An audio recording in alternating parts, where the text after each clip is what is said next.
Hatimaye mfungo wa Ramadhan umeanza rasmi hii leo Jumapili kama ilivyotangazwa na Kadhi Mkuu nchini Abdul Halim Hussein baada ya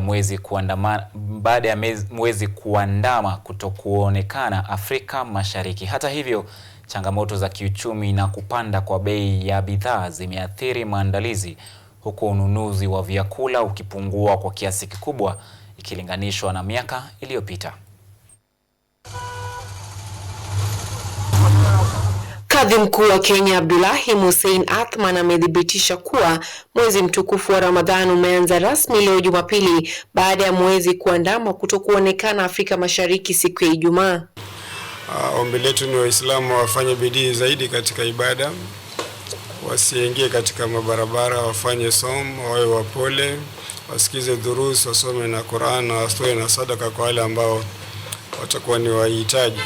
Aidha, baadhi ya Waislamu walianza kufunga jana Jumamosi baada ya mwezi kuandama kuonekana nchi ya Saudi Arabia Ijumaa. Athman ametoa wito kwa jamii ya Kiislamu kuzingatia kufunga na kuomba wakati wa mwezi huu mtukufu, na amewataka maafisa wa usalama kuhakikisha usalama unadumishwa wakati huu wa Ramadhan. Nafasi hii tunaomba idara zote za serikali ziweze kudumisha usalama zaidi. Kutakuwa watu wanafanya ibada za usiku, wanahitaji kufanya ibada, na biashara pia zitakuwa zinaendelea kwa usiku. Kwa hivyo kuwe na huduma za maji na huduma zote zinazowasaidia wananchi. Wakati wa ukaguzi wa maandalizi ya Ramadhan, soko maarufu la Marikiti lilishuhudia shughuli nyingi ambapo ununuzi wa bidhaa za chakula kwa ajili ya mwezi huu mtukufu hufanyika. Kulingana na wachuuzi, wateja wamekuwa wakimiminika sokoni kununua bidhaa za chakula kwa matumizi ya nyumba kama ilivyo kawaida katika msimu huu.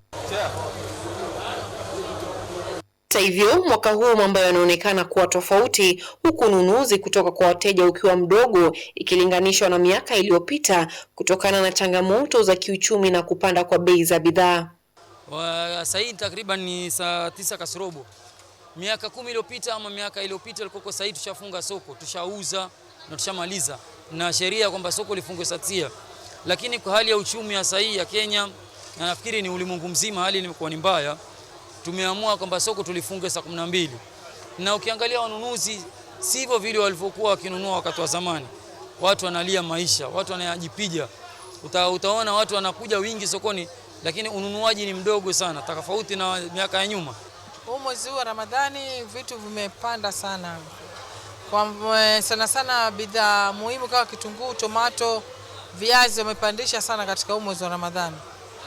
Lakini tunashukuru Mungu natufungulia, vitu vitakuwa sawa. Tuna request yani kwa serikali kidogo vitu viwe punguzeni jamaa, vijana chipukizi tuwe na mambo yetu, mandhari iwe kidogo sahali ama vipi?